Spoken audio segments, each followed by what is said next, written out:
అందరికీ నమస్కారం అండి. ముందుగా మన ఛానల్ని ఎవరైనా ఫస్ట్ టైం చూస్తున్నట్లయితే లైక్ చేసి షేర్ చేసి సబ్స్క్రైబ్ చేసుకోండి. అలాగే ఓం సాయిరామ్ అనే చిన్న కామెంట్ మాత్రం చేయటం మర్చిపోకండి. మనం ఏ చేసినా ఎవరూ చూడటం లేదులే అనుకుంటే పొరపాటే. ఎవరూ చూడటం లేదు అనుకుంటే ఎలా? మనల్ని మౌనంగా గమనించే 18 మంది సాక్షులు ఉన్నారు. మిమ్మల్ని ఎవరూ గమనించలేదనుకున్నప్పుడు ఎలా ఉంటారో అదే మీరు. ఆ సమయంలో ఏం చేసినా ఎవరు చూస్తారులే అనుకుంటే పొరపాటే. ఎందుకంటే మీకు కనిపించకుండా మిమ్మల్ని గమనించే 18 మంది సాక్షులు ఉన్నారు. చుట్టూ ఎవరూ లేరు కదా, ఏం చేసినా పర్వాలేదులే అనుకుంటున్నారేమో. మీకు తెలియకుండా మీ చుట్టూ ఉంటూ మౌనంగా మిమ్మల్ని గమనించే 18 సాక్షులు ఉన్నాయి. వాటినే అష్టాదశ సాక్షులు అంటారు. అసలు అష్టాదశ సాక్షులు ఎవరు అనుకుంటున్నారా? ఈరోజు వీడియోలో మనం అష్టాదశ సాక్షుల గురించి తెలుసుకుందాం. 4 వేదాలు, ఋగ్వేదం, సామవేదం, అథర్వణ వేదం, యజుర్వేదం, పంచభూతాలు, భూమి, నీరు, గాలి, అగ్ని, ఆకాశం, అంతరాత్మ, ధర్మం, సూర్యోదయం, సూర్యాస్త సమయం, సూర్యుడు, చంద్రుడు, పగలు, రాత్రి, యముడు, ఇవన్నీ ప్రతి జీవిని అనుక్షణం నీడలా పర్యవేక్షిస్తూ ఉంటాయి. వీటి నుంచి తప్పించుకోవటం ఎవ్వరికీ సాధ్యం కాదు. ప్రతి చర్యను నమోదు చేసి వాటిని విధిలోకి చేరుస్తాయి. మంచి పనులను సత్కర్మలుగా, చెడు పనులను దుష్కర్మలుగా విధి నిర్ణయిస్తుంది. వాటి ఫలితాలు కూడా కొన్ని ఇదే జన్మలో అనుభవిస్తే మరికొన్ని కర్మలను మరు జన్మలో అనుభవించక తప్పదు.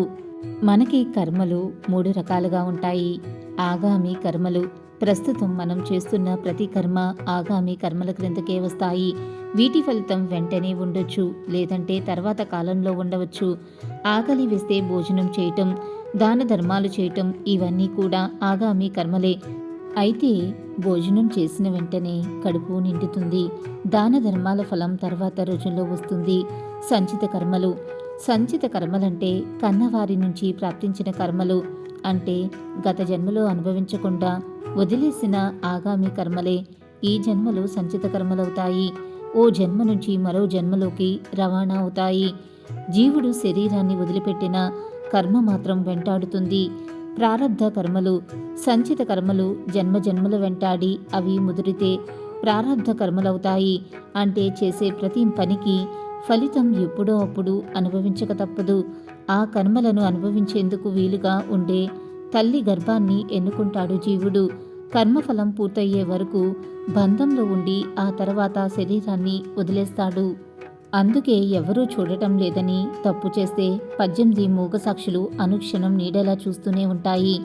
చేసిన తప్పుల నుంచి బయటపడేందుకు తప్పుడు సాక్ష్యాలు చూపించి న్యాయదేవతను మోసం చేయొచ్చు, కానీ అష్టాదశ సాక్షుల నుంచి తప్పించుకోవటం ఎవ్వరికీ సాధ్యం కాదు.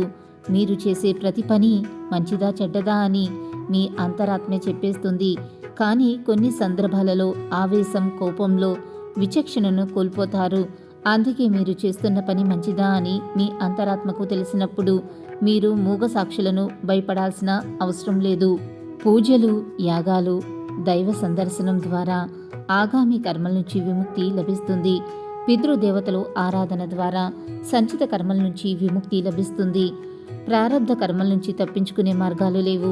వాటిని అనుభవించి తీరాల్సిందే.